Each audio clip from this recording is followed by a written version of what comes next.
petang, salam sejahtera. Terima kasih karena bersama dengan saya di Nazilin Unity Channel. PAS dah mula tunjuk muka sebenar. PAS dah mula tunjuk wajah sebenar. Itu komen netizen berkaitan dengan pendedahan dan pembongkaran pada petang ini.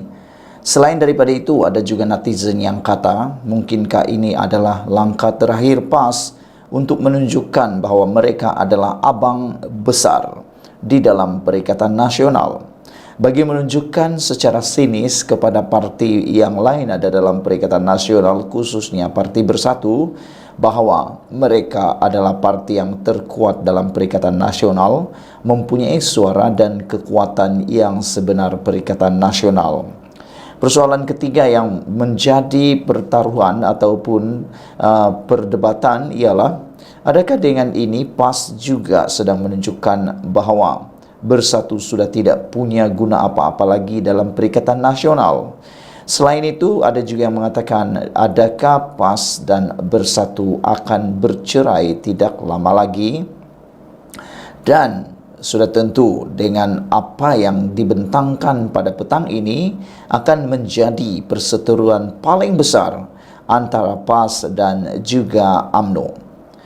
Hari ini diberitakan bahawa PAS akan bertanding jika kerusi menjadi kosong, kata Muhammad Amar, berkait dengan mengulas tentang keberangkalian 6 kerusi Parti Bersatu yang telah pun menyokong Anwar Ibrahim sebelum ini bakal dikosongkan dan diseru oleh Muhyiddin Yassin sendiri supaya dikosongkan untuk memberi laluan kepada pilihan raya kecil di kawasan tersebut yang dipanggil 6 Jahanam.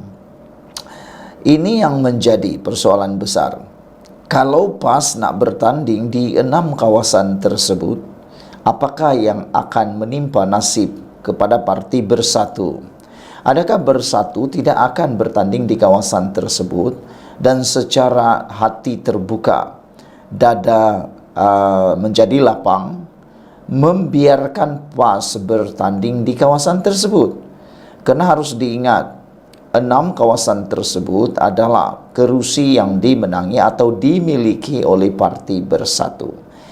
Jadi kalau PAS sudah menyatakan hasrat di hati, sudah menunjukkan wajah sebenar mereka untuk lebih berkuasa, maka adakah Bersatu akan terus memberi laluan secara percuma kepada PAS untuk memenangi kawasan tersebut kalaulah menang? Saya fikir dan saya rasa jauh sekali untuk membiarkan itu.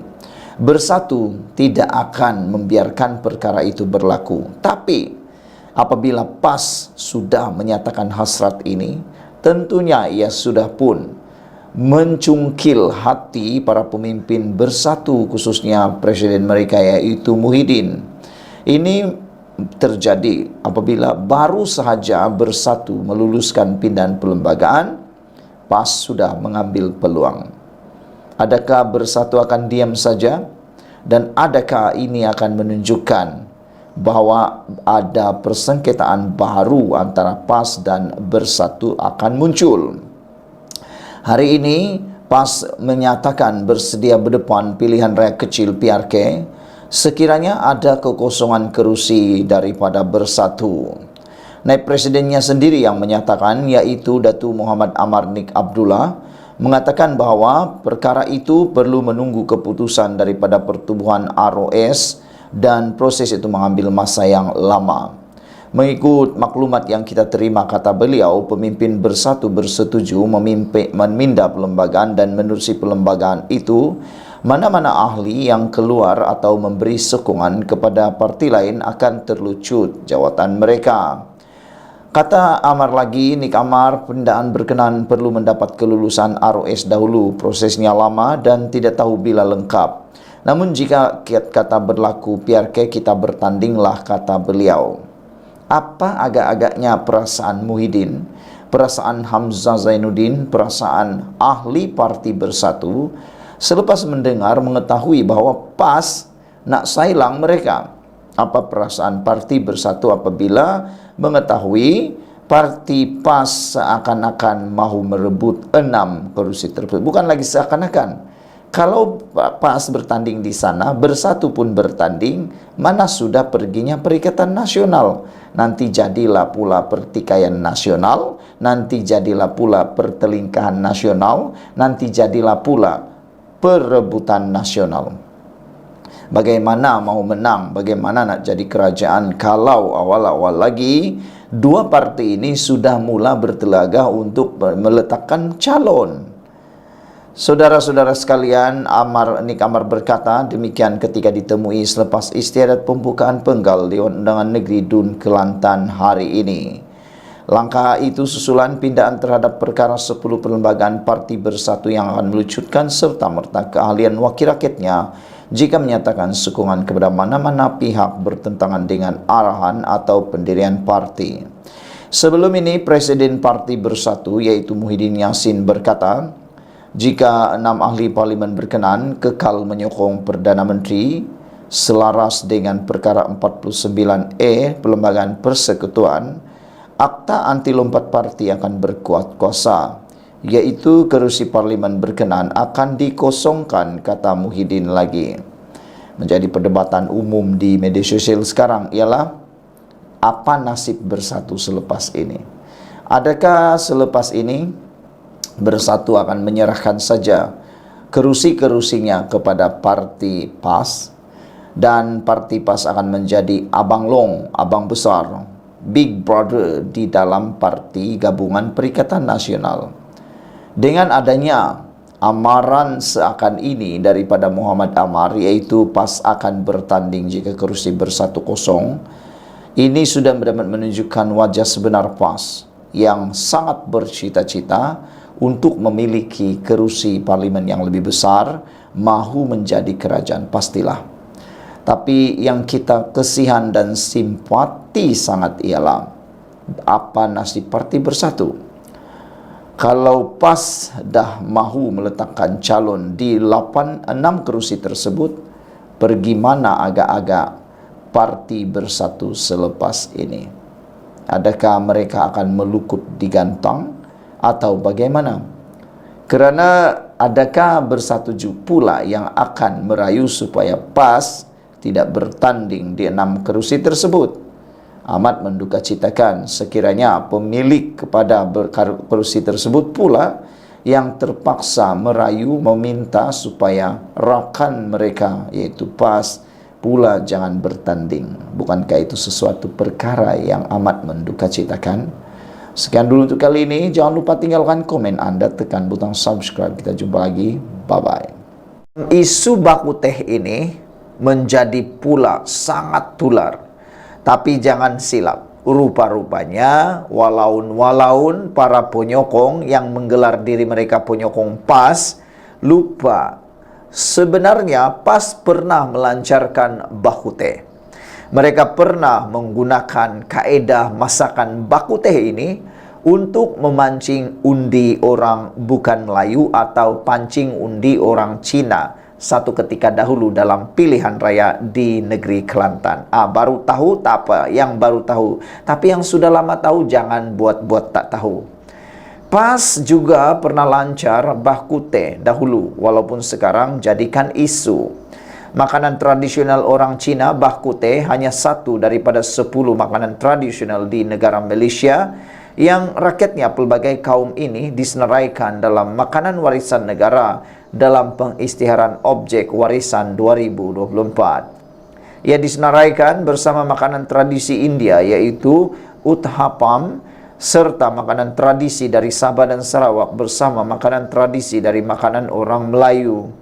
24 Februari lalu, Pesuruhjaya Warisan Jabatan Warisan Negara Muhammad Muda Bahadin berkata, 10 makanan telah diwartakan sebagai objek warisan melalui kuasa yang diberikan kepadanya oleh subsection 49 dalam gulungan 1 Akta Warisan Kebangsaan 2005 Akta 645. Makanan-makanan itu antaranya adalah burasak, mie kolok, nasi ambeng, dodol kukus tahi minyak, kuih genggang dan kuih lapis, karas, uthapam, jeruk tuhau, dan air katira di samping bakute tanpa menyebut ia halal atau tidak.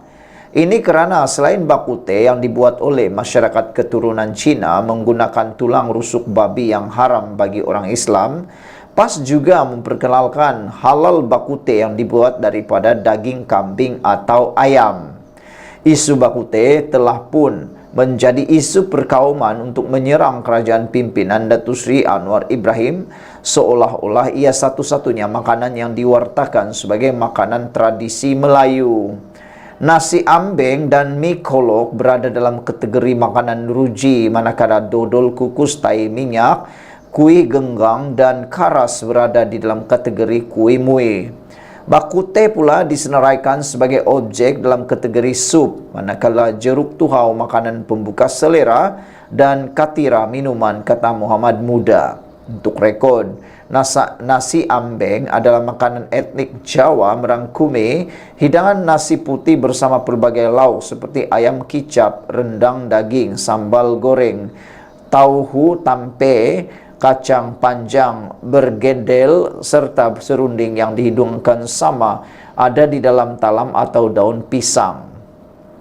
Menurut gambar yang disertakan di Harapan Daily ini, PAS pernah melancarkan halal bakute pada tahun 2018 lalu untuk menarik sokongan orang Cina sempena satu pilihan raya kecil.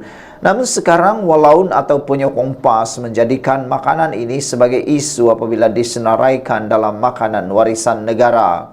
Pada 8 Oktober tahun 2018 pernah PAS melalui Lajna Perpaduan Nasional telah memperkenalkan halal bakute, lapor media PAS melalui pas.org.my. Menurut laman itu, terdapat sebuah restoran bakute halal di Singapura yang menyediakan menu ini khusus untuk dinikmati oleh orang-orang Islam. Di sana mereka menggunakan daging dan tulang lembu atau kambing. Di negara kita, versi bakute halal masih belum dikenali ramai, lapor media itu.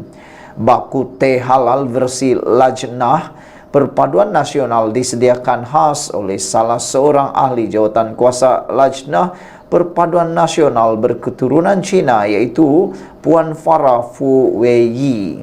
Beliau memang mempunyai resepi rahsia semua herba yang diwarisi daripada mendiang ayahnya yang merupakan seorang peniaga bakute di Ipoh. Bakute halal yang dibuat oleh Lajnah Perpaduan Nasional menggunakan daging kambing atau ayam.